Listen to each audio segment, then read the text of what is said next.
Some lives work better with routines, and Liv Halston's is one of them. Every weekday morning, she rises at 7:30 a.m., pulls on her trainers, grabs her iPod, and before she can think about what she is doing, she heads down, bleary-eyed in the ragged lift, and out for a half-hour run along the river. At some point, threading her way through the grimly determined commuters swerving round reversing delivery vans, she comes fully awake, her brain slowly unwrapping itself around the musical rhythms in her ears, the soft thud, thud, thud of her feet hitting the pavements. Most importantly, she has steered herself away again from a time she still fears. Those initial waking minutes when vulnerability means that loss can still strike her unheralded and venal, sending her thoughts into a toxic black fog. She had begun running after she had realized that she could use the world outside, the noise in her earphones, her own motion as a kind deflector. Now it has become habit, an insurance policy. I do not have to think, I do not have to think, I do not have to think. Especially today. She slows to a brisk walk, buys a coffee, and rides the lift back up to the glasshouse, her eyes stinging with sweat, unsightly damp patches on her t-shirt. She showers, dresses, drinks her coffee, and eats two slices of toast with marmalade. She keeps almost no food in the house, having concluded that the sight of a full fridge is oddly overwhelming. A reminder that she should be cooking and eating, not living on crackers and cheese. A fridge full of food is a silent rebuke to her solitary state. Then she sits at her desk and checks her email for whatever work has come in overnight from copywritersperhour.com. Or, as seems to have been the case recently, not. Mo, I'm leaving a coffee outside your door. She stands, her head cocked, waiting for some sound suggesting life within. It's 8:15. Too early to wake a guest? It has been so long since she had anyone to stay that she no longer knows the right things to do. She waits awkwardly, half expecting some bleary response, an irritable grunt, even then decides that Mo is asleep. She had worked all evening, after all. Liv places the polystyrene cup silently outside the door, just in case, and heads off to her shower. There are 4 messages in her inbox. Dear Miss Halston, I've got your email from copywritersperhour.com. I run a personalized stationery business and have a brochure that needs rewriting. I notice your rates are £100 or per 1,000 words. Would you consider dropping that price at all? We are working on a very tight budget. The brochure copy currently stands at around 1,250 words. Yours sincerely, Mr. Terence Blanc. Livy, darling, this is your father. Caroline has left me. I'm bereft. I have decided to have nothing more to do with women. Call me if you can spare time. Hi, Liv. Everything okay for Thursday? The kids are really looking forward to it. We're looking at around 20 at the moment, but as you know, this figure is always fluid. Let me know if you need anything. Best regards, Abiola. Dear Miss Halston, we've tried several times to reach you by phone without success. Please, could you contact us to arrange a time whereby we can discuss your overdraft situation? If you fail to make contact, we will have to impose additional charges. Please, can you also ensure that we have your up-to-date contact details?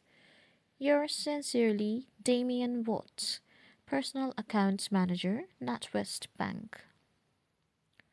She types a response to the first. Dear Mr. Blanc, I would love to drop my prices to accommodate you. Unfortunately, my biological makeup means I also have to eat. Good luck with your brochure. She knows there will be somebody out there who will do it more cheaply. Someone who doesn't care too much about grammar or punctuation, and will not notice that the brochure copy contains there for there 22 times. But she's tired of having her already meager rates pushed down further. Dad, I'll call around later. If Caroline happens to have returned between now and then, please make sure you are dressed. Mrs. Patel said you were watering the Japanese anemones naked again last week, and you know what the police said about that. Leave X. The last time she had arrived to comfort her father after one of Caroline's disappearances, she had opened the door wearing a woman's oriental silk robe, gaping at the front, and wrapped her in an expensive hug before she could protest. I'm your father, for goodness' sake, he would mutter when she scolded him afterwards.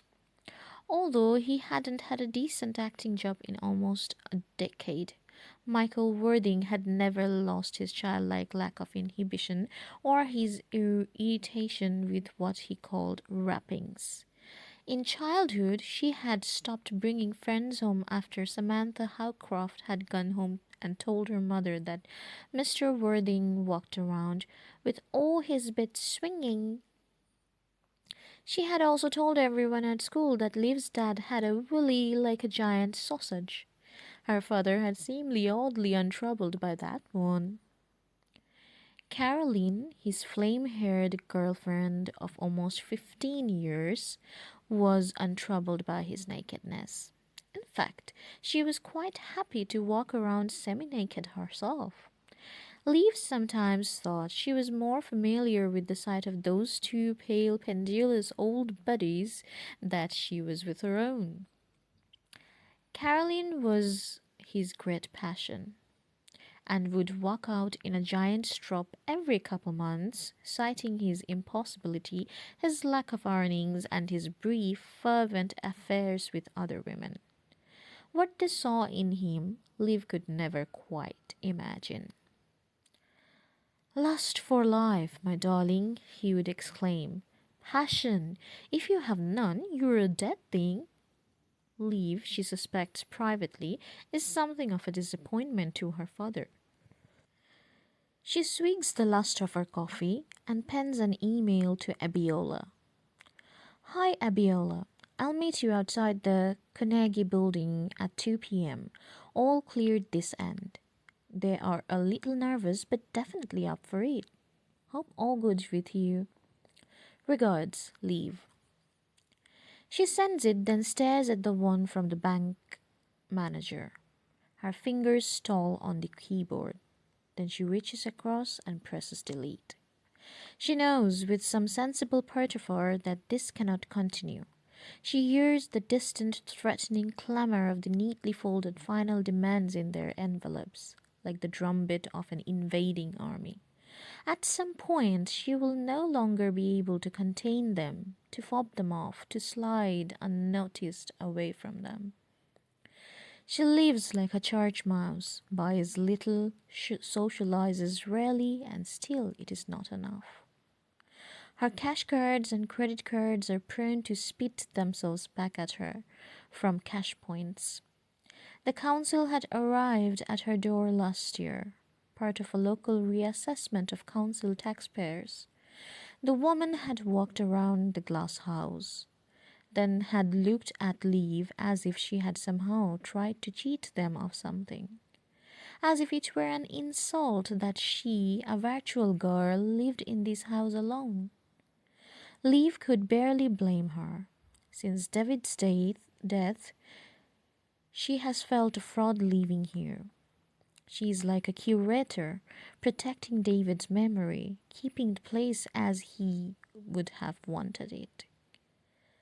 Leave now pays the maximum council tax chargeable, the same rate as the bankers with their £1 million wage packets, the financiers with their swollen bonuses. It eats up more than half of what she earns in some months. She no longer opens bank statements. There is no point. She knows exactly what they will say. It is my own fault. Her father drops his head to his hands theatrically. From between his fingers, sparse grey hair sticks up in tufts. Around him, the kitchen is scattered with pots and pans, the tale of an evening meal interrupted. Half a lump of parmesan, a bowl of congealed pasta, a Marie Celeste of domestic disharmony.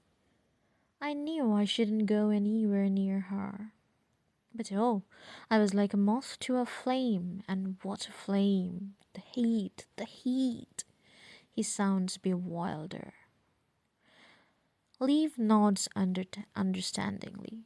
She is attempting privately to reconcile this tale of epic sexual misadventure with Jean, the 50-something woman who runs the local flower shop, smokes 40 a day, and whose grey ankles emerge from two short trousers like slices of tripe. We knew it was wrong, and I tried. Oh God, I tried to be good. But I was in there one afternoon looking for spring bulbs, and she came up behind me, smelling of freesias, and before I knew there I was, as tumescent as a new bud. Okay, Dad, too much information. Leaf puts the kettle on as she begins clearing up the work surfaces. Her father downs the rest of the glass. It's too early for wine. It's never too early for wine. Nectar of the gods, my one consolation. Your life is one long consolation. How did I raise a woman of such rule, such fearsome boundaries? Because you didn't raise me, Mum did. He shakes his head with some melancholy, apparently forgetting the times he had cursed her for leaving him when Liv was a child, or called down the wrath of the gods upon her disloyal head. Liv thought sometimes that the day her mother had died 6 years ago, her parents' short, fractured marriage had somehow been redrawn in her father's mind, so that this intolerant woman with this hussy, this harridan who had poisoned his only child against him, now resembled a kind of Virgin Madonna. She didn't mind. She did it herself. When you lost your mother, she gradually recast herself in the imagination as perfect. A series of soft kisses, loving words, a comforting embrace.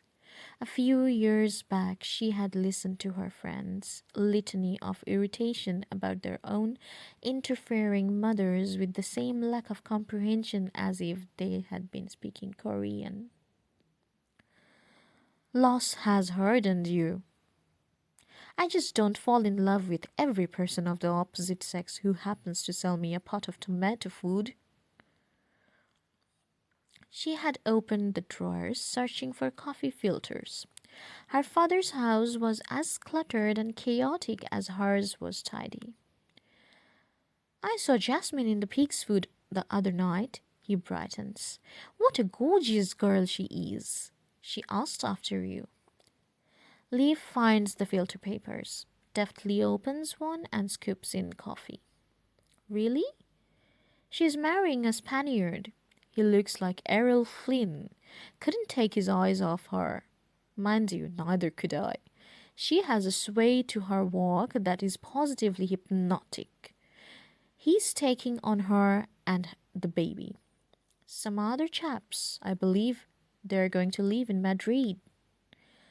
Liv pours a mug of coffee, hands it to her father. Why don't you see her anymore? You two were such good friends. He wonders. She shrugs. People grow apart. She cannot tell him this is only half of the reason. These are the things they do not tell you about losing your husband. That as well as the exhaustion, you will sleep and sleep, and some days even the act of waking up will force your eyelids back down, and that merely getting through each day will feel like a Herculean effort. You will hate your friends irrationally each time someone arrives at your door or crosses the street and hugs you and tells you they are so desperately sorry. You look at her, her husband, and their tiny children and are shocked at the ferocity of your envy. How did they get to live and David to die? How did boring lumpen Richard with his city friends and his weekend golfing trips and his total lack of interest in anything outside his tiny complacent world get to live when David, brilliant, loving, generous, passionate David, had to die? How did Hangdog Team get to reproduce to bring further generations of little unimaginative teams into this world? And then when David's unexpected mind, his kindness, his kisses had been extinguished forever. Liv can remember screaming silently in bathrooms, bolting without explanation from crowded rooms, conscious of her own apparent rudeness but unable to stop herself. It had been years before she could view anybody else's happiness without mourning the loss of her own. These days, the anger has gone, but she prefers to view domestic satisfaction at a distance, and in people she doesn't know well, as if happiness were a scientific concept that she is merely pleased to see proven. She no longer sees the friends she had back then, the cherries, the jasmines, the woman who would remember the girl she had been. It was too complicated to explain, and she didn't particularly like what it said about her. Well, I think you should meet her before she goes.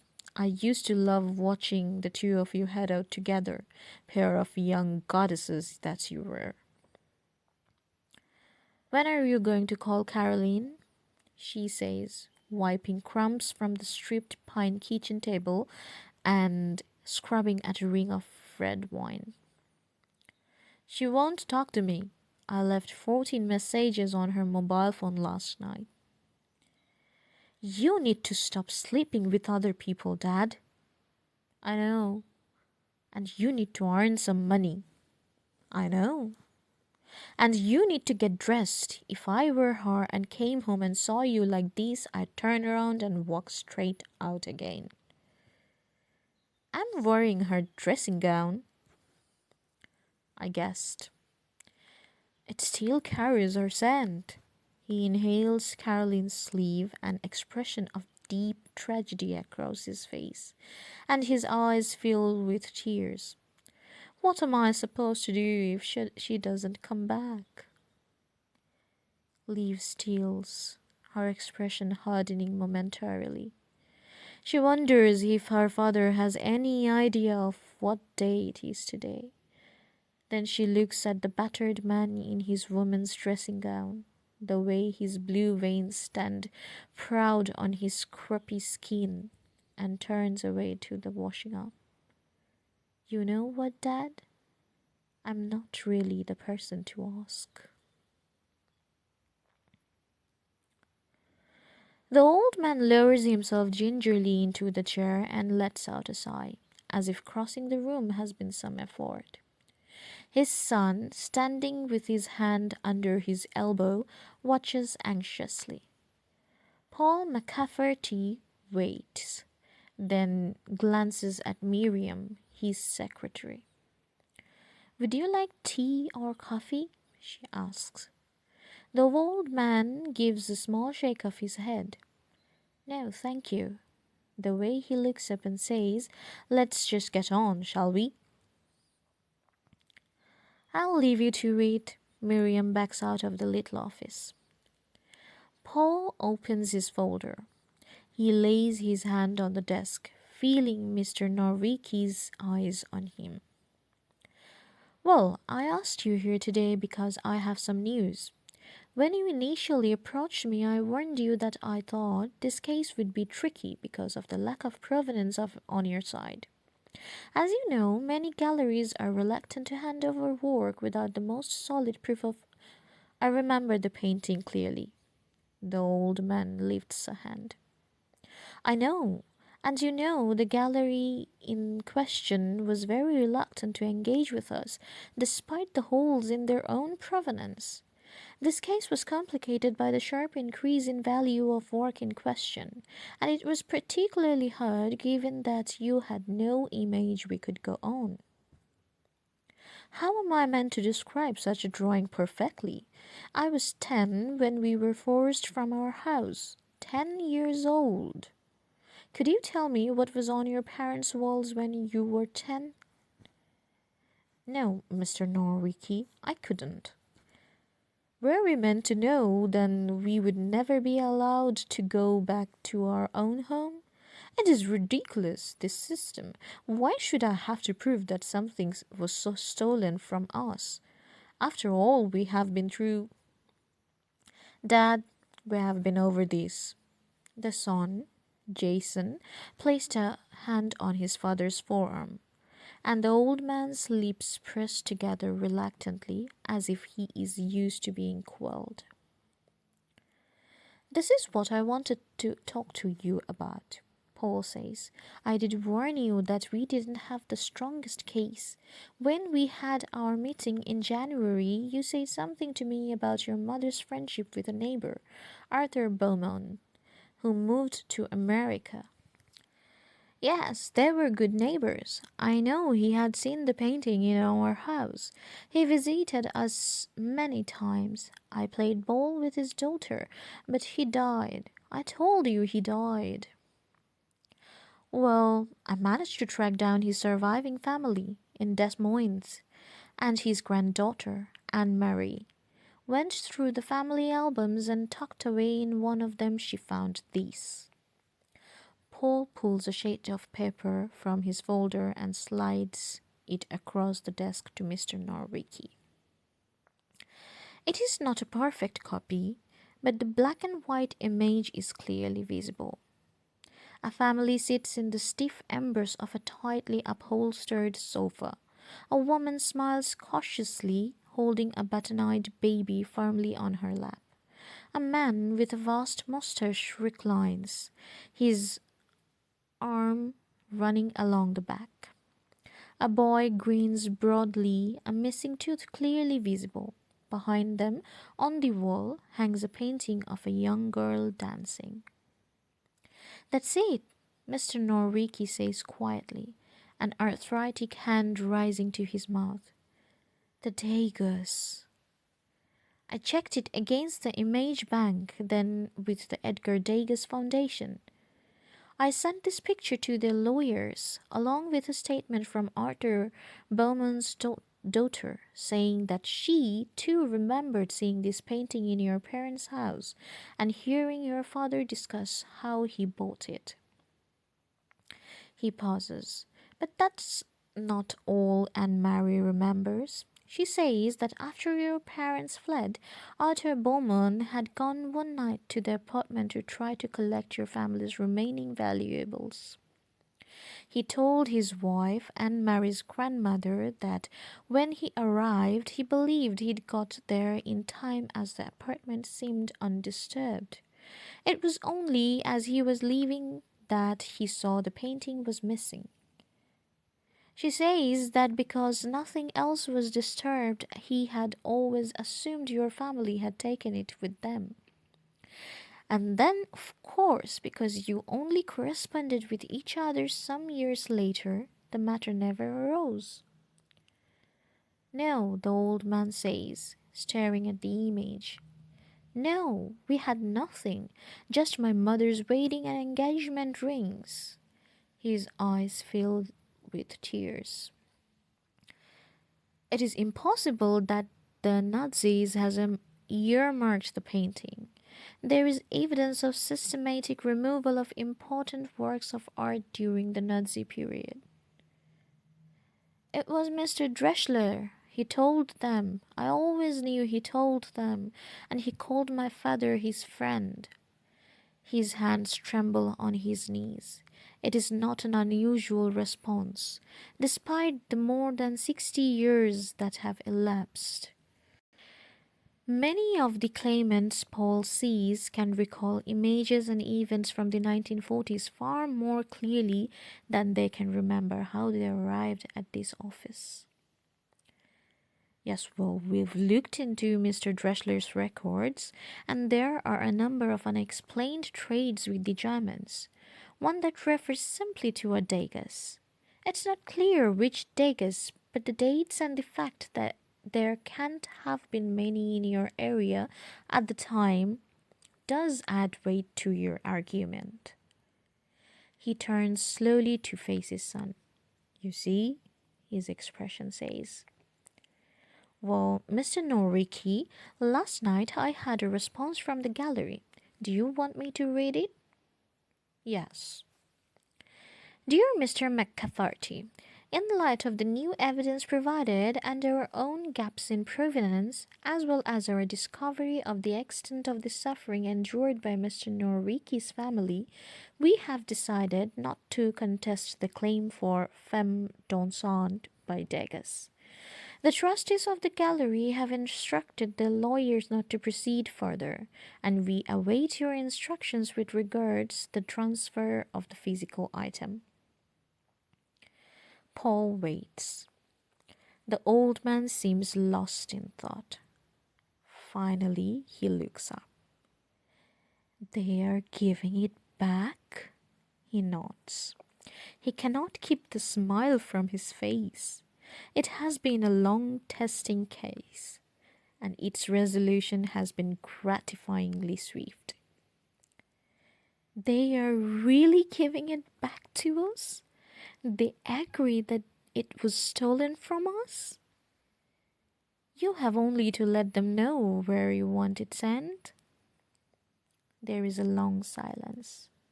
Jason Nowicki tears his gaze from his father. He lifts the heels of his hands and wipes tears from his eyes. I'm sorry, he says. I don't know why.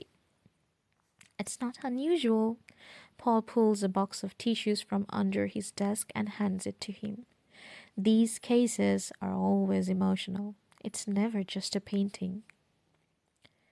It's been such a long time coming. The loss of the Degas has been like a constant reminder of my father. My grandparents suffered in the war. And I wasn't sure you... He blows out his cheeks. It's amazing. Tracking down that man's family. They said you were good, but... Paul shakes his head. Just doing my job. He and Jason look at the old man, who's still staring at the image of the painting. He seems to have diminished in size, as if the weight of the events and several decades ago have come crashing down on him. The same thought seems to cross both their minds at once. Are you okay, Dad? Mr. Norwicki? He straightens a little, as if only just remembering that they're there. His hand is resting on the photograph. Paul sits back in his chair, his pen a bridge between his hands. So, returning the painting, I can recommend a specialist art transport company. You need a vehicle that is high security, climate controlled, and has air ride suspension. And I would also suggest you insure it before it comes to you. I don't need to tell you that a painting such as this is... Do you have contacts at the auction house? I'm sorry? Mr. Nowicki has regained his color. Do you have contacts at the auction houses? I spoke to one a while back, but they wanted too much money. 20%, I think it was, plus tax. It's too much. You want to get it valued for insurance? No, I want to sell it. He opens his battered leather wallet without looking up and slides the photograph inside. Apparently, this is a very good time to sell. Foreigners are buying everything. He waves a hand dismissively. Jason is staring at him. But, Dad, this has all been expensive. We have bills to pay. But you say Mr. Norwicki turns away from his son. Can you look into it for me? I'm assuming you will invoice me your fee. Outside, a door slams in the street. The sound reverberates off the frontage of the buildings. In the next office, Paul can hear Miriam's muffled telephone conversation. He swallows, keeps his voice level. I'll do that. There is a long silence. Finally, the old man rises from his seat. Well, that is very good news, he says finally, and gives him a tight smile. Very good news indeed. Thank you very much, Mr. McCafferty. No problem, he says. He stands and holds out his hand. When they leave, Paul McCafferty sits down in his chair. He closes the file, then his eyes. You can't take it personally, Janie says.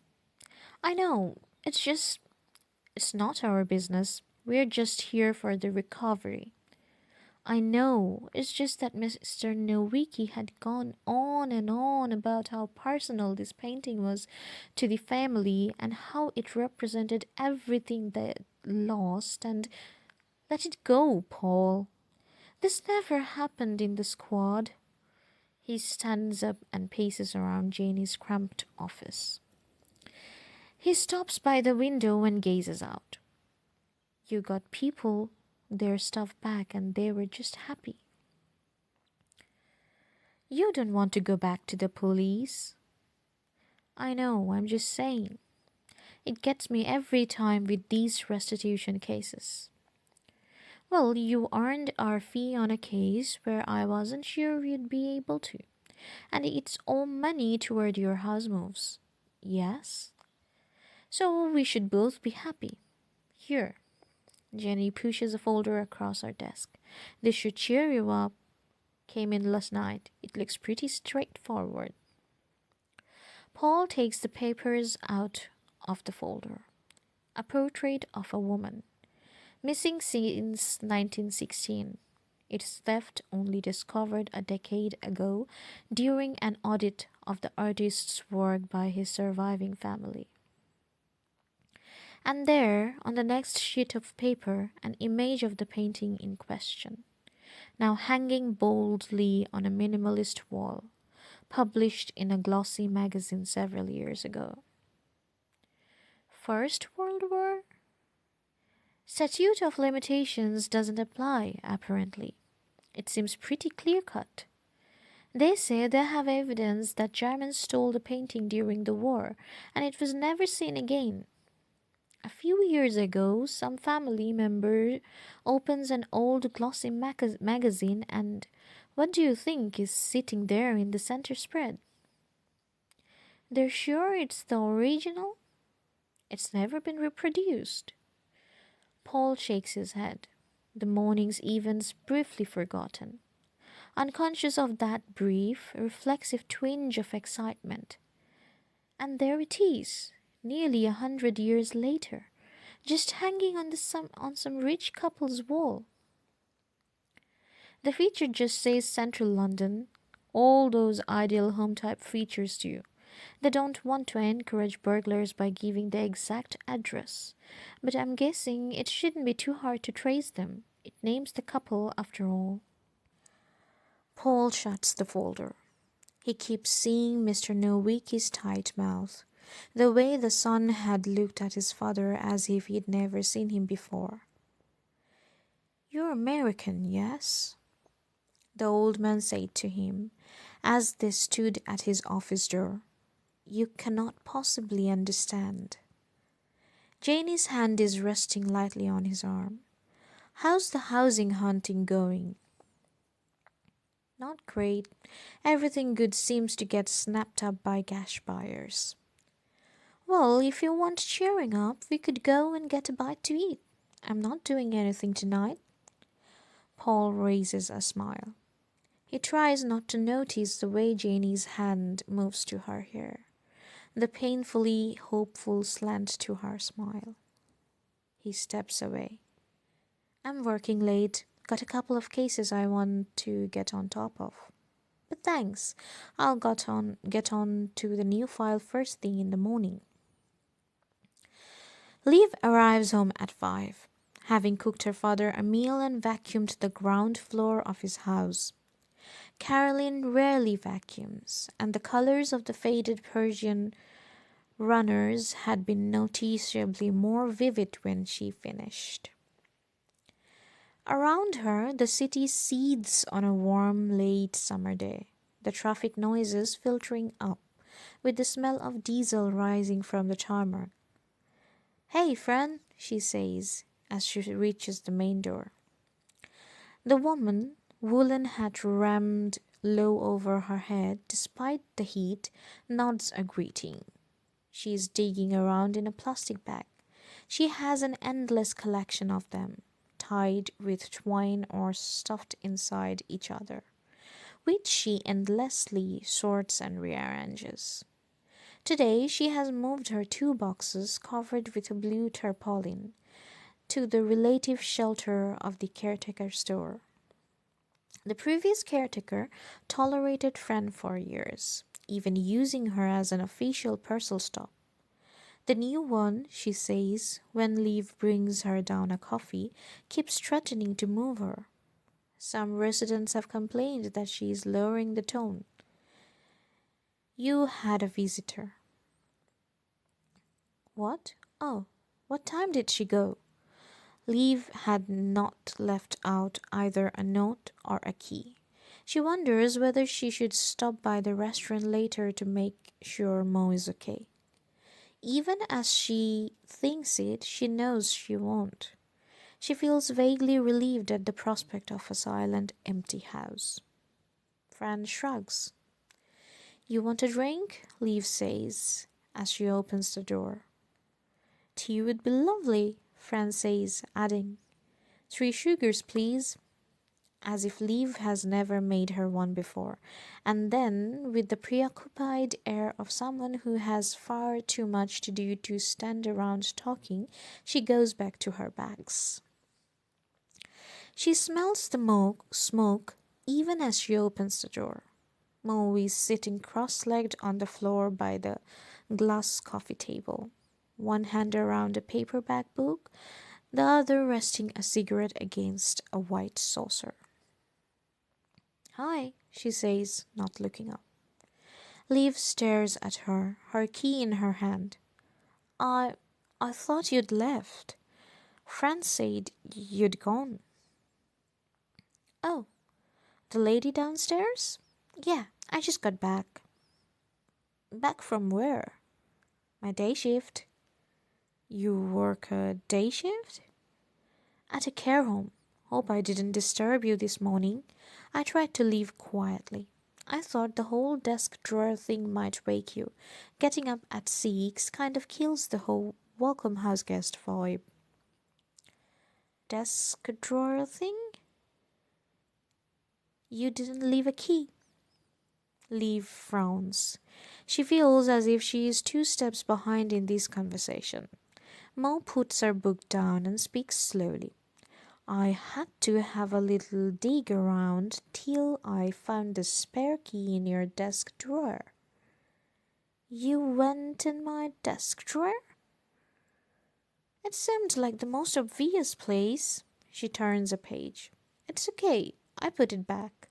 She adds, under her breath, Man, you like stuff tidy. She returns to her book, David's book.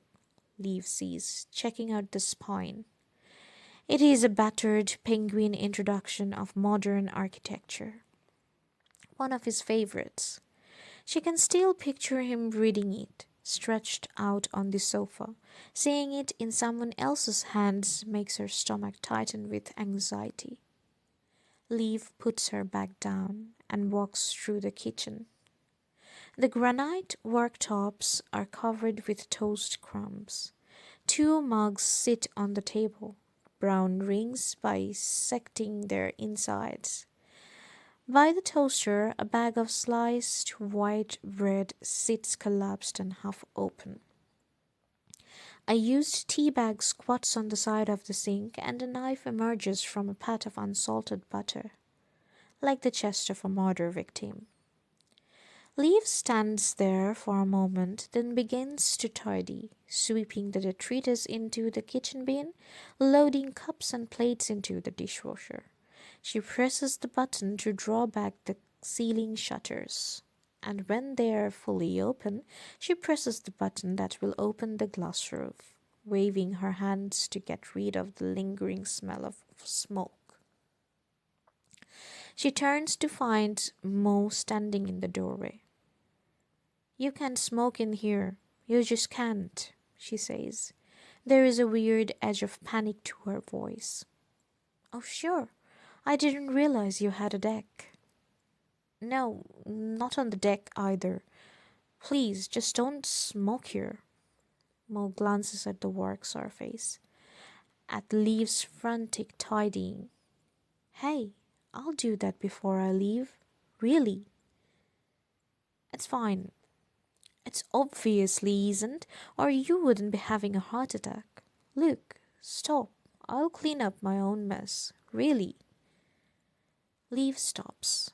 She knows she is overreacting, but she can't help it. She just wants Mo gone. "I've got to take Fran a cup of tea," she says. Her blood thumps in her ears the whole way down the ground floor. When she gets back, the kitchen is tidy. Mo moves quietly around the space. "I'm probably a bit lazy when it comes to clearing up straight away," she says, as Liv walks back in. "It's the whole clearing up at work thing. Old people, guests at restaurants, you do so much of it in the day, you kind of rebel against it at home." Liv tries not to bristle at her use of the word. It is then she becomes aware of the other smell, under the smoke. And the oven light is on. She bends down to peer inside it and sees her lacrosse dish, its surface bubbling with something cheesy. "I made some supper. Pasta bake. I just threw together what I could get from the corner shop. It will be ready in about 10 minutes. I was going to have mine later, but seeing you as you were here..." Leaf cannot remember the last time she even turned the oven on. "Oh," says Mo, reaching for the oven gloves. "And someone rang from the council." "What?" "Yeah, something about council tax." Leaves' insides turn briefly to water. "I said I was you, so he told me how much you owe. It's quite a lot." She hands her a piece of paper with a figure scribbled on it. As Leaves' mouth opens to protest, she says, "Well, I had to make sure he had the right person. I thought he must have made a mistake." She had known roughly how much it would be, but seeing it in print is still a shock. She feels Mo's eyes on her, and in her uncharacteristically long silence, she knows that Mo has guessed the truth. "Hey, sit down. Everything looks better on a full stomach." She feels herself being steered into a chair. Mo flips open the oven door, allowing the kitchen to flood with the unfamiliar smell of home-cooked food. And if not, well, I know of a really comfortable banquet. The food is good. Liv eats a plateful and sits with her hands on her stomach afterwards, wondering why she is so surprised that Mo can actually cook. "Thanks," she says, as Mo mops up the last of hers. It was really good. I can't remember the last time I ate that much. No problem. And now you have to leave. The words that have been on her lips for the past 20 hours do not come. She does not want Mo to go just yet. She does not want to be alone with the council tax people and the final demands and her own uncontrollable thoughts. She feels suddenly grateful that tonight she will have somebody to talk to, a human defense against the date. So, leave wording, the whole husband dying thing. Liv puts her knife and fork together. I'd rather not talk about it. She feels Mo's eyes on her. Okay, no dead husbands. So what about boyfriends? Boyfriends? Since the one we must not mention, anyone serious? No. Mo picks a piece of cheese from the side of the baking dish. Ill-advised shags? No. Mo's head shoots up. Not one. In how long? 4 years. Leaf mumbles. She's lying. There was one 3 years ago, after well-meaning friends had insisted she had to move on. As if David had been some kind of obstacle. She had drunk herself halfway to oblivion to go through with it and then wept afterwards. Huge snotty snubs of grief and guilt and self-disgust.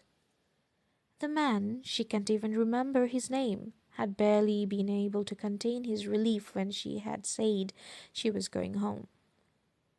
Even now, when she thinks about it, she feels cold shame. Nothing in 4 years, and you're, what, 30? What is this, some kind of sexual saute? What are you doing, Worthing? Saving yourself for Mr. Dead Husband in the hereafter? I'm Halston. Leave Halston. And I just haven't met anyone I wanted to. Liv decides to change the direction of this conversation. Okay, how about you? Some nice self-harming emo in the wings? Defensiveness has made her spiky. Mo's fingers creep towards her cigarettes and retreat again. I do okay. Liv waits. I have an arrangement. An arrangement? With Rannick, the wine waiter. Every couple of weeks we hook up for a technically proficient but ultimately soulless coupling. He was pretty rubbish when we started, but he's getting the hang of it. She eats another stray piece of cheese. Still watches too much porn though, you can tell. Nobody serious? My parents stopped talking about grandchildren sometime around the turn of the century. Oh God, that reminds me, I promised I'd ring my dad. Liv has a sudden thought. She stands and reaches for her bag. Hey, how about I nip down to the shop and get a bottle of wine? This is going to be fine, she tells herself. We'll talk about parents and people I don't remember, and college and Mo's jobs, and I'll steer her away from the whole sex thing. And before I know it, tomorrow will be here, and my house will feel normal, and today's date will be a whole year away again. Mo pushes her chair back from the table. Not for me, she says, scooping up her plate. I've got to get changed and shoot. Shoot? Work. Liv's hand is on her purse. But you said you'd just finished. My day shift. Now I start my evening shift. Well, in about 20 minutes.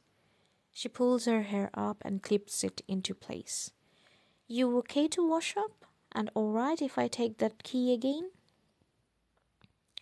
The brief sense of well-being that had arrived with the meal evaporates, like the popping of a soap bubble. She sits at the half-cleared table, listens to Mo's tuneless humming, the sound of her washing and scrubbing her teeth in the spare room bathroom, the soft closing of the bedroom door. She calls up the stairs. Do you think they need anyone else tonight? I mean, I could help out.